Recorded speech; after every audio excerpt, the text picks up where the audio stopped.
It's December of 2017. I'm 10 years old and I have had an absolutely killer year. Been on a couple school excursions, got myself a little girlfriend and made two really good mates named Chase and Nathan.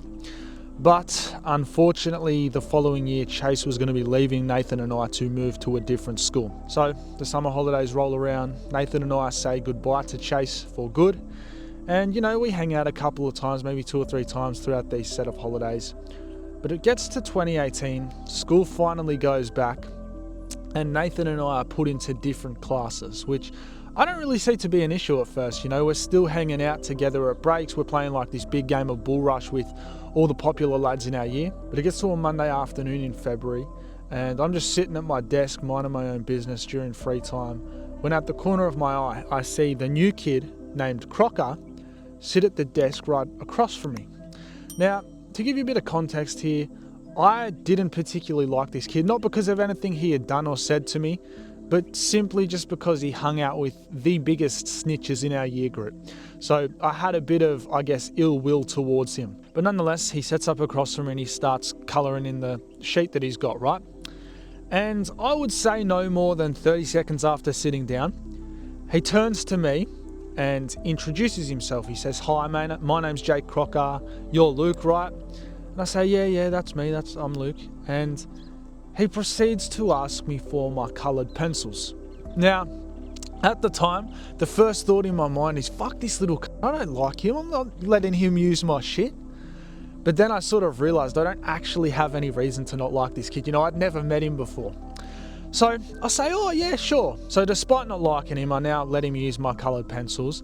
And that afternoon, over the course of, let's say, the next hour, we chatted up and we find out that we've actually got a fair bit in common. So over the next couple of days, we sit together in class, we're talking to each other. We're not hanging out on the playground yet, but we're helping each other with our maths work. But it gets to Thursday of the same week and I end up asking Crocker if he wants to walk home with Nathan and I. Of course he says yes. So the bell rings and we start walking around the lake towards where Nathan and I would typically get picked up. And it's at this point that I have the bright idea to do a knock and run with a little bit of a twist. I run the boys through the plan and it was pretty much as follows. I'm going to run up to the door, knock on it as hard as I can and yell, "This is the police, open the fucking door now." So we find a house to be our victim and we run up to the door. I execute on the plan and we absolutely piss bolt. Now, without even realising at the time, this would be the first of many core memories that I would make over the next few years with Crocker. Fast forward to around a week later, I've been chatting it up with Crocker in class just about every single day. And it's around this same time that I noticed Nathan isn't talking to me as much as he used to. We're not hanging out as much. Anytime we would play bull rush at break, he would sort of go across the opposite side of the group, to get away from me. And so I asked him, "How come you haven't been talking to me as much? You haven't been snapping me, we haven't been hanging out." And he says to me, "Oh, my mum doesn't want me hanging out with you anymore," which I knew straight out was just a load of shit. His mum liked me, we'd done so much stuff together in the past. We'd been like that for the past year. But I just think, all right, fuck this. He just clearly doesn't want to be friends with me anymore. So after this, I just start hanging out with Crocker every single day, as well as my mate Donnie and this other kid named Clark. And at first, everything was good. We were fucking around every single day. We used to do that thing where one of us would stand there and the other would jump over the other. And I remember one time Crocker did it to me, but he ducked just as I was about to jump over him, which caused me to land arse over head and just completely eat shit.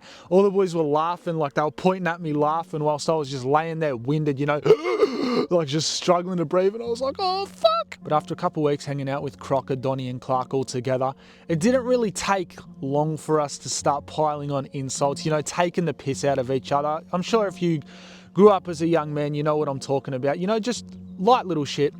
But because Crocker had gone to a Catholic school previously, or a Christian school I should say, and he didn't really grow up with the brotherly dynamic that Donnie and I did, you got brothers around you, they take the piss out of you, they make fun of you, make you have thicker skin. He started taking these insults like really personally. So like when we would call him a or we'd say you're a dumb or we'd say like he's a bit chubby. We'd say this to all of us boys, like I was always the skinny in the group, right? And I own that. But Crocker was taking these things to heart.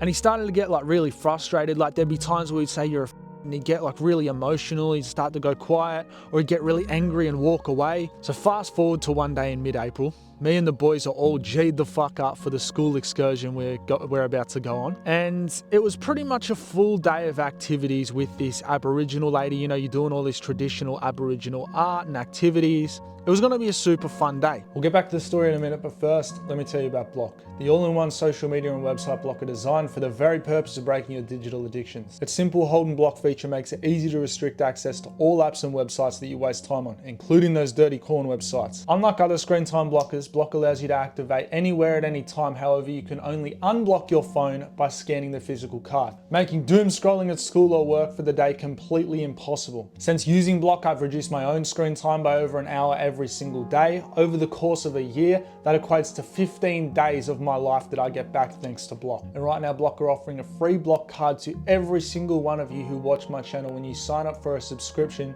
using the link in the description today. Let's get back to the story. But around midday, so halfway into this excursion, it comes time to paint these like wooden lizards. And I'm sitting there painting mine when I need to dip my paintbrush in the paint again. So I reach over and I bump Crocker slightly. However, he hadn't started just yet, so it didn't do anything to his painting. It like did a tiny little line. All he needed to do was rub it off.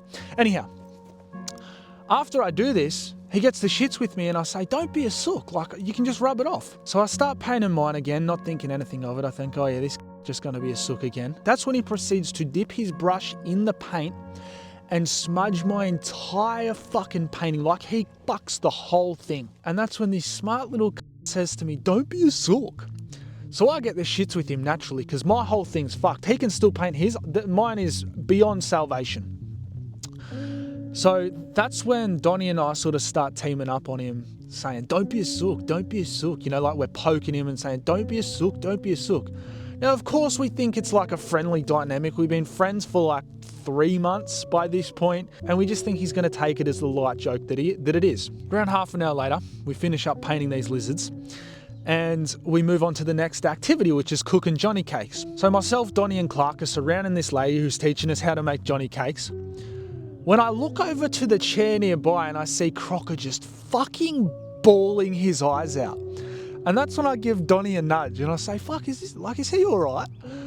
And that's when we realize he's crying because we've been saying, don't be a sook. Now, I'm not being mean here. I'm laughing because this is funny to look back on. I'm not saying this was a good thing. So this Aboriginal lady, she stops talking to the whole class and shifts all of the attention onto Crocker, who's bawling his eyes out.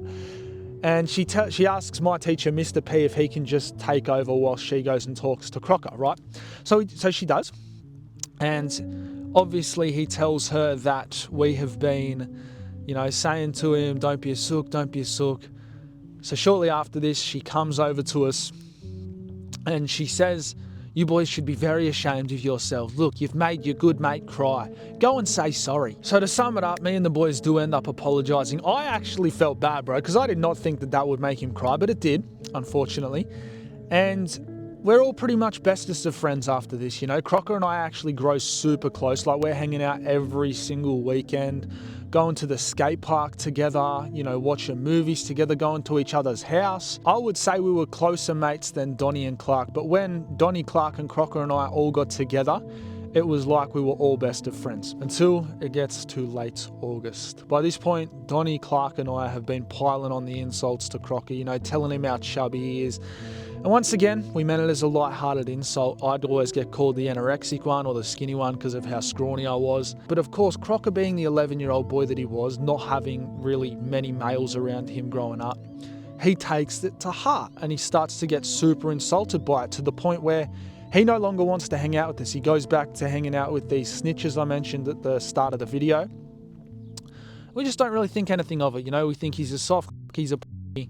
We don't want to hang out with someone like that anyhow. But little did I realise, just a short month later, karma would strike me down and I would get exactly what I deserved. So it gets to the end of September and my teacher, Mr. P, is not fucking happy with me because I would pretty much just always say what was on my mind.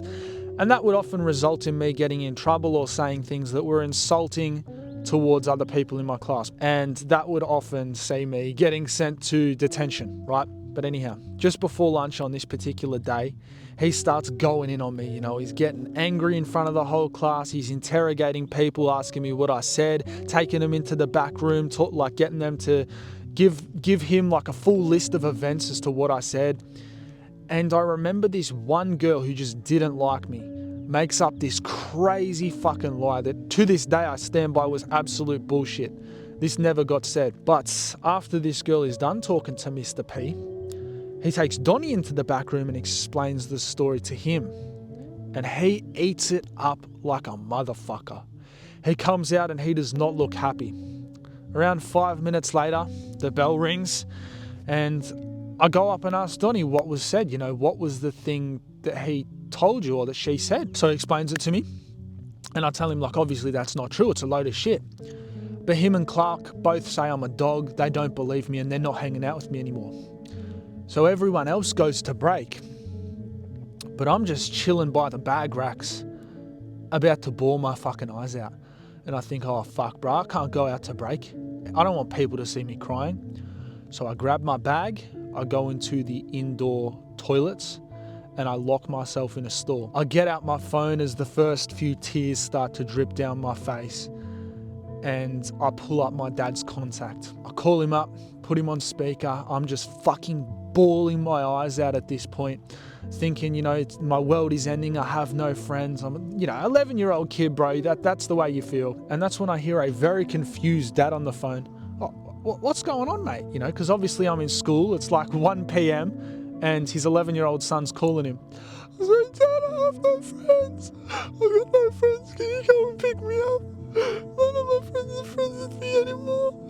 And he goes, hold on, what's going on, mate? So I try and compose myself, try and get out a full sentence without sobbing, just got tears dripping down my face onto my phone at this point. Pretty much I give him my version of events and he ends up saying, yeah, I'm on my way, mate. I'll come and pick you up and we can have a bit of a chat about it. How does that sound?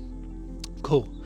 So we hang up the phone and I'm just sitting in the bathroom stall trying to muster up the courage to leave the bathroom and run up the corridor, but I'm going to be seen as weak if anyone sees me running up the corridor with tears running down my face. So I eventually unlock the bathroom door, sprint up the corridor and sit on the office steps. Now after about 30 minutes of sitting there, I'm no longer crying, I look super composed and I just look like a normal kid waiting to be picked up. But that's when I see my dad walking towards me. The bell's just rung and conveniently enough, my teacher, Mr. P, is leaving the staff room right as my dad is walking in. So they see each other. Mr. P sees me sitting on the steps and he walks over to both Dad and I. And I start getting interrogated. What's going on? Are you sick? Of course, he knew what had gone on in class, but he didn't know the effect that it had just had on me instantly, right? So him and Dad start talking and that's when I just burst into tears again, Oh, I have no friends and I feel like I'm being targeted at school. Keep in mind, this is all my fucking fault. I had imposed these things onto myself by the things that I had done. But finally, we end up leaving and on the car ride home, I'm still pretty much just unable to string together a proper sentence to explain to Dad what had happened. So I'm lying on my mum and Dad's bed that afternoon, just feeling sorry for myself, just feeling like my life is over pretty much. But around 5 p.m, my eldest brother Scott gets home and Dad must have sort of filled him in on what had happened. So he comes in and starts speaking to me. He wants me to tell him what had happened. Of course, I'm crying once again. I'm telling him I've got no friends. I feel like a loser. I'm a loner. I'm asking him if he can relate. And he could, to some degree. And after around 5 minutes of talking to each other, he asks me, what happened to Crocker? You were such good friends with him. You're having him around here just about every single weekend. Where's he? And I tell him, we said too much stuff to annoy him. He's sort of being mean and he doesn't want to hang out. He doesn't like me anymore. And right after this, he gets out his phone, which I find quite weird. I thought he must have been messaging Donnie or Clark, getting angry at them. But without me even realizing it, he was messaging Crocker. And to sum up what he said, which I only found out like a year after this experience had taken place, he was just saying, can you put this stuff in the past? Do you think you could forgive him? He feels like he's got no friends. He feels like a loser, man. He promises like he'll make it up to you. But I had no idea about any of this at the time. So I get to school the next day thinking, fuck, this is going to be a shitty day. The rest of the year, I've got like 3 months left of the year, not going to have any friends. It's just going to absolutely suck. But no more than a minute into class, I take my seat. I see Crocker and he sits right next to me, which I found super weird. I hadn't spoken to him in a solid month at this point. He says to me like, hey man, how you going? He starts, really warming to me. He's talking to me, which I found to be super fucking weird. And this is when it sort of clicks to me. I go, I think Scott messaged this. Like, I definitely think he did. So we get to talking that morning, we're doing our work together as we always used to. It was just like old times. And after about an hour and a half of talking to each other, I ask him, did my brother message you? Did Scott message you to ask you to hang out with me? You don't need to feel bad for me. And he says, nah, like he's just fully denying it, right? But anyhow, I'm not complaining at this point in time. I figure at least I've got a mate, I've got someone to hang out with. And from this point, bro, we pretty much became inseparable, going downtown, riding our scooters every weekend. We started this page on Instagram. You can even go look it up if you want. Jake and Luke Scoots. We used to make these scooter videos, clips of like flip out and stuff. But I knew at the time this wasn't going to last forever because Crocker was in the year above me, right? We were in a split class, a year 5 and 6 class, which meant the following year, grade 7, he was going to be starting high school, which would leave me at school completely alone. So 2019 rolls around, and despite no longer being at the same school, I knew this friendship was going to be different and it was going to last, unlike anyone I had had before. Crocker and I were so close at this point that pretty much nothing could separate us. So over this next year, we continue hanging out like every single weekend, doing so much fun shit together. And bro, there are so many memories to look back on from this year, Riding scooters, going to the skate park, the winter fires, staying up late, camping out in the tent, trying to sing songs and stuff. We couldn't sing for shit. I actually think that if we hadn't have been through this experience where I sort of picked on him for a bit, we both went through that period where we had no friends, we wouldn't have been as close as we were because we learned how to deal with our differences and deal with insults and arguments because of that one simple experience taking place. I'm not saying it's right, you shouldn't pick on your mates by any means, but it definitely made us a lot stronger. We've now been good friends for like the past 8 years and counting. As I'm sure many of you will know, majority of the videos on my channel, the stories that I tell would not exist without Crocker having been in my life. There's just so much crazy shit that's happened with him. But looking back on this short time period of our lives, the thing I'm really able to appreciate is the fact that a kid so young was willing to have so much sympathy for the very person who wasn't willing to bear the same for him.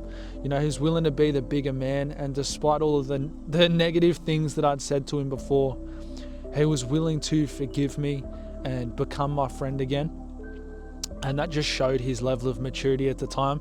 And I'll always be forever grateful for that, bro, because like I said, he's been a great friend. There's so many important things that we've learnt together. We've become better human beings together. We're both on the right path right now. It's not very common.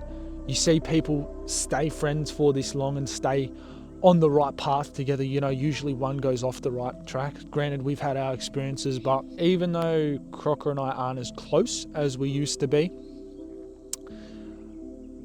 we have all of these amazing memories and experiences together that will never die, no matter how much we drift apart. But I hope you enjoyed this story. I enjoy telling this one. As always, I've told it a couple of times.